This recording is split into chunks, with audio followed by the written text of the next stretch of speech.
Welcome to Mudimo Awaz, a podcast presented by Musico. I'm your host Mohua. On this podcast, we will talk to dreamers, unsung heroes who have broken the rules as they swam against the current and renewed their vows to themselves as individuals. The believers who've been crazy to start ventures that have made a difference to society and the lives they've touched with their magnanimity and knowledge. As for me, I was in the communications business in a leadership role and also been a homemaker. The slow death of my self-confidence that went unnoticed over the years, when self-worth was based on the validation I sought from others. Quoting the author Elif Shafak, do not go with the flow, be the flow. Hi, in today's episode, we have with us Omal Paul, a landscape artist, who believes that the most important part of her body are her mud-stained little hands. So welcome, Omal. Hello. Tell me about your entire journey and your, not all of it. But Omal is a very dear friend and has been a catalyst in my life. And I'm sure she's done that with a whole lot of others too. And I've seen you how meditative you are when you sit with your, with the gardening work that you do. Where does it come from? I guess if you come at it from the angle of, what got you into gardening, I would say, I've always loved plants. And it's one space where you can work with your hands, and therefore you end up in the so-called meditative state. And in terms of my background, I would say I've been in various industries, and I think the bigger chunk of it was in finance. So every so-called activity I've done prior to the gardening, it was all very brain-centered. So you're just literally all the time on what I would call the beta mode, where you're just one task after the other, chasing after some objective, some outcome. Gardening isn't exactly like that. You have to there's only so much you can do, and then the plants do the rest of it. And you just watch it, you witness what happens after you've done the work. All the other jobs, it isn't that simple. You literally, you measure your activity, you sum it down to maybe a couple of numbers. That's it. There's nothing more than numbers. But it requires so much of courage to kind of give up. I don't know any person with a finance background who's gone ahead and become like a sexy gardener. So, yeah, that's very sad. Yeah, there should be more, these sort of people, yes. I don't think courage is the right word.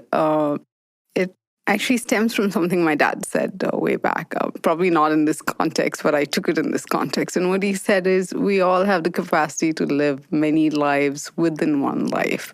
You don't have to keep singing the same damn song when you have the capacity to create whole new ones. It doesn't have to be somebody else's song, right? So the moment you feel that you know where you're heading, that means you're living someone else's life, someone else's prescribed path, and it's not your own. That is why you think you know where you're going. If you're actually living it the way I think nature intended, you literally, you're not supposed to know what you will be 5 years down the line. That is the whole point, right?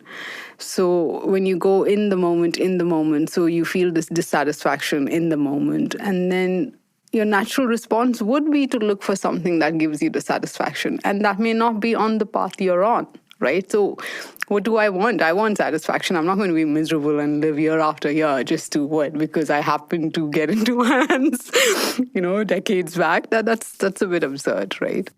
So which year did you leave London to come back into Bangalore, and what prompted you to leave all of that and be here? It must have been a reason that, It's not that simple. I don't think people should assess where they are using these sort of timelines and years, and it's not a trigger that happens because of something profoundly negative, or I was so miserable this particular year, my client slapped me, and then I just decided, finance isn't my thing. It isn't that profound. These sort of you get to that space one day at a time, and you keep. Sometimes it takes. It might take an event for you to notice that you're not happy there anymore. So, I don't think I would put a year on it, I think it was always heading this way. Why gardening? There's less bullshit. Plants don't, I think when you compare plants and people, again, they don't have the system where they're trying to be something else that they're not and force themselves. Like a tomato plant doesn't sit there and think, oh, I wish I were a rose bush. And the rose bush certainly doesn't do the opposite. And tomato has its place, which might be in a dish or, wherever it is, and hundreds of places that tomatoes are precious. And you can't... Is tomato a vegetable or a fruit? There's always been this confusion. Yes, like it matters. People just get lost in words. I think strictly by definition, it's a berry, and so we call it a fruit. But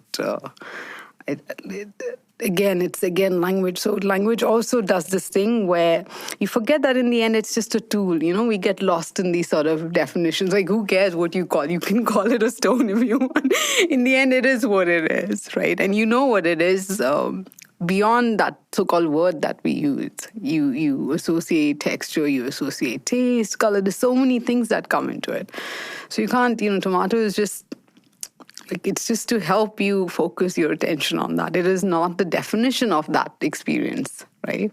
But when you are doing gardening also in India, you have to deal with people. It's not this that you don't have to deal with people. So initially, how does that when work? I started out, I literally, it was one way to so-called avoid people. And then... Why? And then it took me on a loop. And...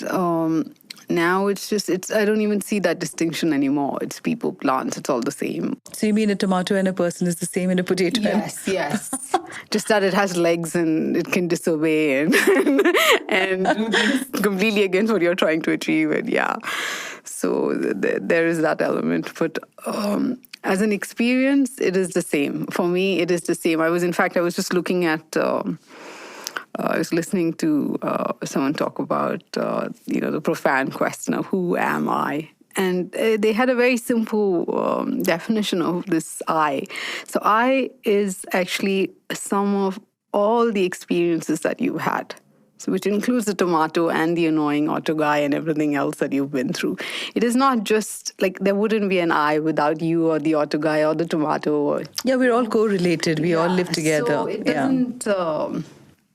I don't have that distinction. I did have it when I got into it because I was jaded and miserable, I suppose, on some level. But once you remove that idea of approaching life limited by these so-called definitions and how people are supposed to behave and this is right and that is wrong and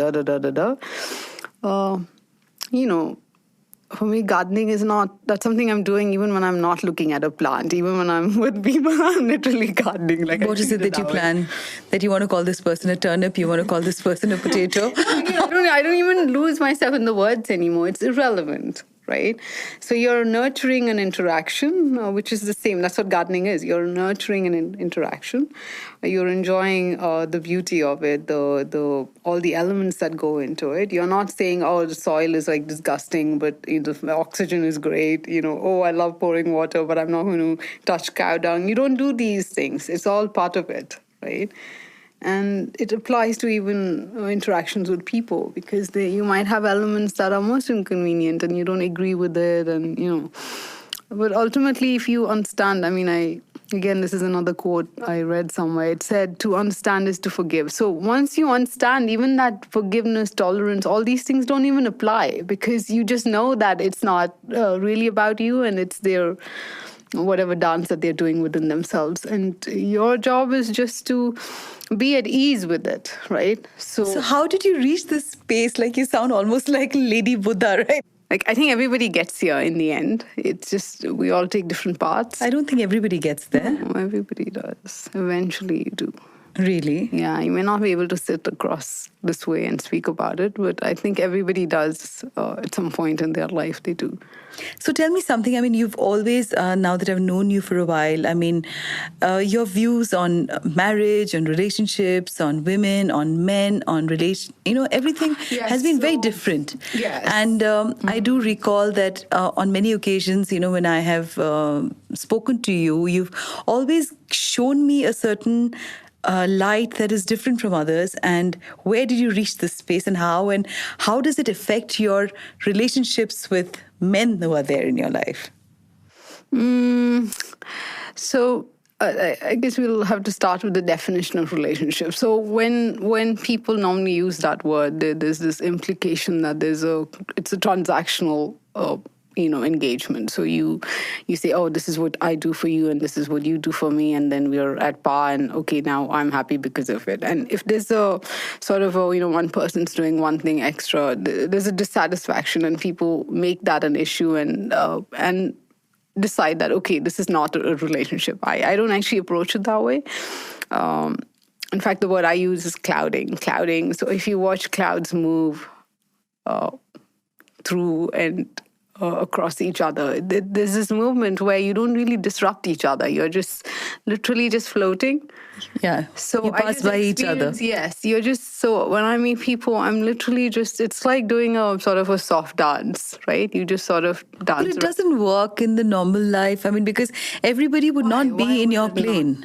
No, but that's irrelevant. I'm clouding, so I can accept wherever you are. You don't have to be on my plane. Does it cause you disappointment? No, it doesn't even apply, because I have no criteria. I'm not trying to fit it into any box. See, disappointment comes when you have already prescribed how it's supposed to be. You've already decided it needs to be like this, like that, da, da, da, da. I don't have that, right? I'm letting it evolve. I'm letting it become whatever it wants to become as a combination. So when I say, so how I am with you has its own flavor, right? I can't mimic this with somebody else. So, and I can't sit there and say, okay, this is how we are now. So for 30 years, we are just going to be like this. It doesn't work like that. Of course not. We all evolve. Shifting, I am shifting. We are supposed to be clouding. On the other hand, if you do this whole boxing instead of clouding, that's when disappointment comes. No, but just from the perspective of everybody would not... of course, there is nothing called permanence in anything in life. And I think, it would be so... I would not want to use that word permanence. But whenever any human being gets into a relationship with another human being, you probably seek some things, and that's how you get into it. So I'm not too sure how many people will understand this entire space from your side. And where does that take you is my question. So there are certain questions you will have to tackle first before you can get to this space. And one is, you start off with the so-called who am I? And when you start off with who am I, most people are stuck in this whole, you define yourself by this name that comes with a lot of, so whether it's religious background, financial background, all this, everything is inserted into your name. Right? The gender, all of it. So you are put in a box. As soon as you're born, you're put into a box, right? A man or a woman, or, which doesn't really matter. Yeah. If you didn't have those words, you wouldn't even know if I asked you what makes you think, and which I have. And remember, you answered, you don't know. I said, if you didn't know what kind of body you have, how would you conclude that you're a woman? Why? Because you feel stuff? Men feel stuff as well. Yeah, absolutely. You cry. Men cry as well. We're the ones who do this nonsense of boxing each other up. Yeah. And then, limiting each other, even in context to your interaction, right? So once you tackle the question of who am I, you're forced to broaden it, because suddenly you realize you're not just the things you like. Okay, I love grapes. Yes. So what does that mean? You love grapes because it sat there?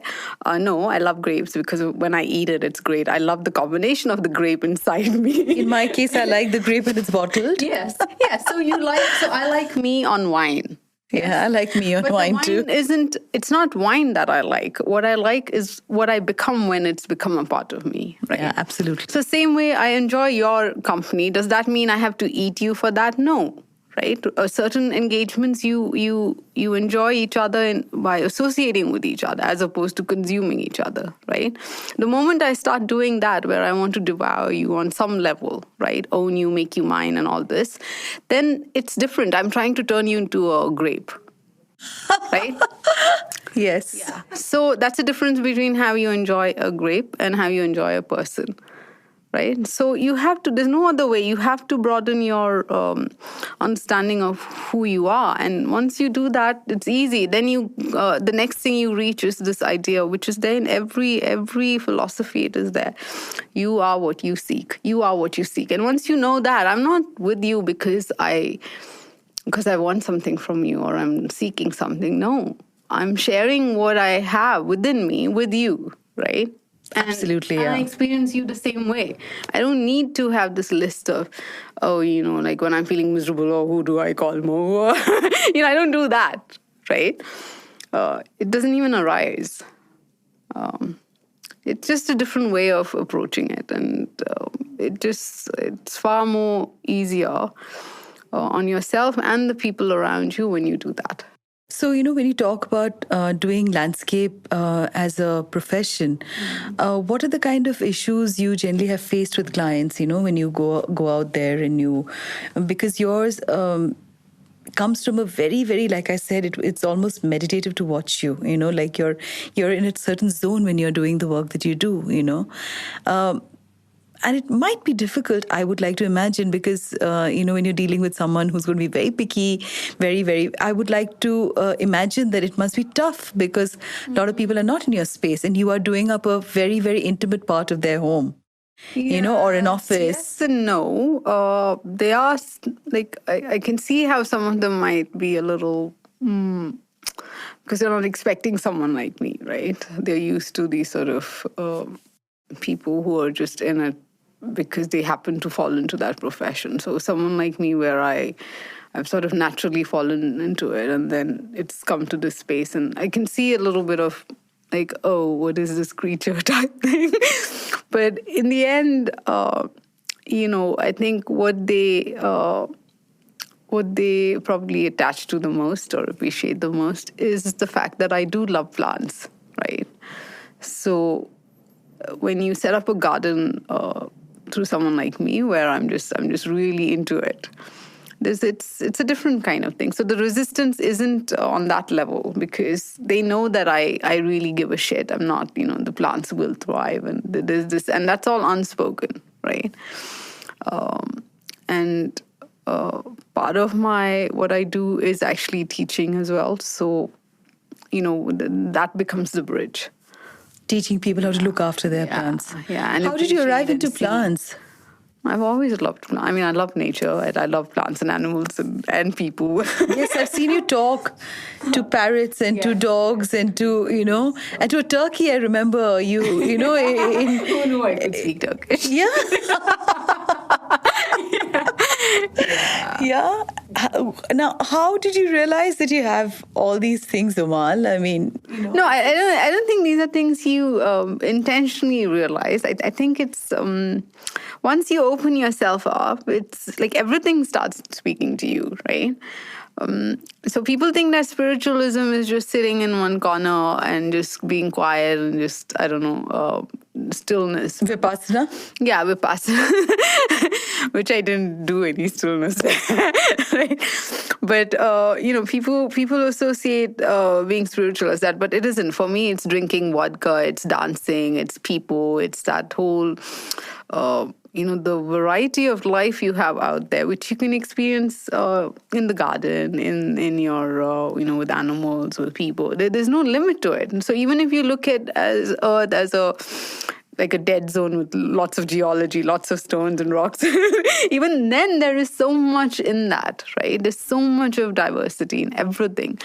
So you have to, so once you step out of that jaded space, which I've spent a lot of years in that so-called jaded space where you say, oh, people are like this, the government is like that, nobody will do anything, and you yourself... You're criticizing everything around you, yeah. It's easier to do that, I think. All you do is you just see what is missing. Yeah. You miss out the rest, which is everything else. So if you can somehow train your mind to not look at what is missing, just look at what is there and understand. Like the empty cup, right? It's not even half empty or half full. You see the glass, you see the water, you are not even looking at it as full and empty and everything. You just see it for everything that it is, right? Which is not the missing bit. Missing bit you can't see anyway. So are you going to ever get married, Omal? It's a question that's always... Take my clothes off, I'm married. Sorry? I would love to see you with a husband and a brood of children behind you because I think you'd make a great mom. I mean, and a great wife. So why isn't it happening? No, I don't even know what that means. What does that mean? What does that mean? How do you make a great wife? Come on, Moa, tell me, how does one make a great wife? Well, I don't think on this show it would, we would require many, many podcasts to sit and talk. But yeah, traditionally, I would imagine that, you would thrive with a good wife. How do you explain that? Like, how do you see me as a good wife? What does that mean? When I say good wife, I think you would really, a man would thrive with you in a relationship if he is at the same level. Once a week, but why should I be this good wife? A good wife or a good husband? Anything. Why? Anything. Why should I do that? Why? Yeah, so tell me, how do you reach this space and where you question all the traditional roles, the traditional things, and that's the reason we are here together. I see how some people find gratification following the so-called prescribed path. I'm not even like, I don't, yeah, it's not my space. I like this whole, there's too much on this planet to be like doing that. There's no need to. To be the good wife, you mean? Yeah, like why? You just crap in the same toilet, eat the same damn thing, and then pretend you like each other's friends and like. Yes. It is a farce, yeah. I do agree with you. I mean, if I genuinely felt that way about someone, fine. But like, why would I restrict myself to that when I have the whole world at my disposal? Like, why would I do that? So are you talking polyamory or are you talking monogamy, polygamy? Yeah. So how you explain, I wouldn't want to limit myself. I wouldn't want to use any of these words on myself. I just want to be, whoever I feel like on the day. And whoever you feel like on the day. That's an extremely colorful life, and I'm sure a lot of people would envy you for that. And it's a great way. It's a great way because there's so much. There's actually a very famous quote by that Alan Watts. He said, "You are under no obligation to be who you were 5 minutes back." I at least said on the day. To be practical. But when you have all this choice, it's like going to a buffet every day and eating the same damn thing. It's like, why? So are you talking about a buffet of vegetables? Or are you talking about a buffet of men? No, any relationship. Right? Okay. So you have so many people that you can enjoy, just like a garden. There's so much out there. Obviously, some people you have deeper connects than you do. Because I think people interactions are exactly the same as interacting with dogs and cats. But, really? Some people you have a connect. And I suppose that's where you come in, where you said earlier, when you engage with someone, it's because you're normally seeking something. So you are seeking without even realizing some kind of lesson. So you engage with these people, you find yourself doing this dance with them that you can't even get out of. Right? And sometimes for the rest of your life. There is a lesson in there. That is why you can't get out. Till you figure that out, you're going to loop in that. Right? I clearly am not in that space anymore. Thank God for that. So I don't see that happening in the conventional sense. You were influenced with your father, right? Yes. Well, yes. Why did it take you twice to say yes? Because I always remember him saying that I'm an experiment gone wrong.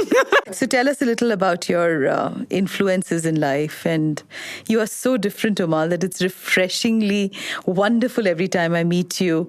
It's like I've forgotten that a world like you exists, in a city that is full of people who are not brave enough to tell the truth. And that's why you're here on my show. And and I would like to imagine that you would inspire people to start talking their hearts out. Yeah, I wouldn't even say they're not brave enough to say how they feel. I think the problem is that everybody's stuck in this jaded zone.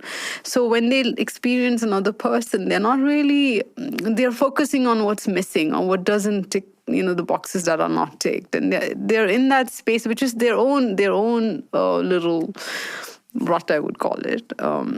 So even the things they say, they might bravely speak their mind and, create a shitstorm there. But ultimately, it's because they're in that jaded space. I think if people somehow, and it's not entirely their fault because we're all trained to do that. We're trained to look at what is missing. So only then will everybody keep chasing something or the other. And this whole system is built on that, right? So if you don't have kids, I don't have kids. If you have kids, it's like, I don't have that, I don't have this. It's like this endless search for things. Absolutely. But you have everything that you, and it is true when you actually look into it, which I have adequately, I think. Everything that you seek is actually within you. All these things are just expressions of what you're seeking. And what are you seeking? You're seeking freedom, you're seeking companionship, you're seeking joy, you're seeking beauty. Everybody's seeking this. Oh, yeah. Everybody is seeking all of this. So absolutely. it shouldn't be this way. It's just because you're not, if you just take that time out to just stop and just accept that you're jaded. And that is, I think, the first step. And then you catch yourself, you stop cribbing about how the traffic is like that, day in and day out. Yesterday I used my Google Pay for one of my friends, and then he goes to me, and he doesn't have Google Pay. He wanted me to use it on his behalf. And then he goes, have you seen that show? You know what all fraud happens? So I was like, hello, please don't bring that shit into my realm. You are jaded. You have been convinced that everybody's out there to get everybody else. And it's actually not true. People aren't like that. Their natural default setup is actually being playful and wanting to thrive and being creative. But we don't allow that. We don't give the chance for sure. Yes. Absolutely. We don't let ourselves be that way, and we don't let other people be that way. Absolutely, yes. Because, I agree with you on that. That's the problem. So this whole jaded, aspect of life, I think everybody... Tell us about the influence, Omal. We missed that out. Influence. And your best boyfriend ever. Oh my God, I can't okay. My best boyfriend. I think everybody teaches you something new, and everybody is valuable. No, I would not ask you to put them on number 1, number 2, number 3, and 4, and whatever. Fact, I would. One of my friends, she was asking me. She said, "Omal, have you not ever been in love?" So yes, I love every grape and every man. Every grape and every man. And people want this theatrical, this crazy experience of being in love. But then that's being in love for me is just enjoying the person who's with me, right? So it's not like that sort of, I really love you to bits. I can't stop kissing you. And come on, let's go build a house and have 10 babies. And let's irritate you with my mom and my dad. You know what I mean? I'm not in that space. But am I in love with them? Of course. Right? People measure it in a really funny way. So it is my capacity to make someone feel really special. And that is what I'm enjoying. What I become when I want to make them feel special. Right? For me, that is being in love. So that you can do with anyone. Tell us about the influence in your life. Your mother, your father. Yes. Your siblings. Both my parents. So I don't know how to explain those two. It's a little... So they're obviously not like me. Your parents? Yeah. Okay. They were probably... I think my mom was super jaded. I haven't met anyone more jaded than she was. So she's no more now, right? Yeah. So she always believed that everybody's out to get everybody, and you have to... It's a really horrible world out there, and you've got to always be careful. On guard. And this sort of... But I think most mothers do to their little girls. Most parents do that to their little girls. Yeah, it's not right. It comes from their fears, and then all you're really doing is passing your insecurities and fears. And, so if the child isn't strong-willed, then you take that garbage, I want to say baggage or whatever, and you spend your entire life trying to get out of it. And you never realize who you are because you're living in their fears. It's not even applicable to you. There's a very famous... I don't know which community said it. There's a line that says, I think it's one of those native Indian ones, where they say, children are not your own. They belong to the future. So you have no right to sit there and absolutely, I completely believe in that. And especially kids these days, absolutely. They come with the knowing. You don't need to tell them shit. They know that they have the right to pick what they want, eat what they want. You can't bully them like they used to, 40 years back. Yeah, it's absolutely. Impossible, absolutely. Right? I think we came from a generation where we were very okay with being bullied. Passing your fears and all that it's not parenting. It's just your insecurities. You're using your child as a punching bag. back. That's all it is in the end. I blatantly don't appreciate it. It's just not parenting. Okay. And it is not love. You might feel that love on some level, but in your action, it is not there. My dad, on the other hand, he's extremely idealistic. So he was always someone who wanted me to so I think the story that comes to mind is I was in school, probably 10, that age. I went to him and I was talking about some of my friends, and I was sharing these stories implying that they're really stupid and laughing over whatever they did at the time. And then he just looked at me and he goes, okay, so you are really smart. And what is the point? Okay, that intelligence you're using to mock them. Are you doing anything to support them or make things better for everybody? Don't waste your brains on mockery. So that's been the end of. So I try not to. I just fill in the gaps, and so he comes from that space where you don't. You have humility in who you are, because ultimately it's not just you. You didn't become smart on your own. Absolutely, right? yes. We all have different capacities. Some of them, push it to a higher level over time. Others may never, or they get smart when they're 50. Who knows? But it is not my place to sit there and. So I guess I had these two opposite sides of the pole to balance you out. Yes. And control. And they were I suppose at the time they were quite conservative with how life and relationships and which just made me think more about it. And I really don't see the point. Because and probably the best example, which I thought of last week, was, the animal world. Birds and animals and any sort of creature that is not man. They come into existence and they live this life which is almost like they're on a program. Right? So they'll build a certain type of nest. They will do a certain kind of dance to attract the mate. They have a certain kind of social arrangement construct. You'll have the lion, the back of the head of the bride, all the sort of various arrangements. And it's not, and it hasn't changed. It's been like that ever since lions have been. They've had this format, right?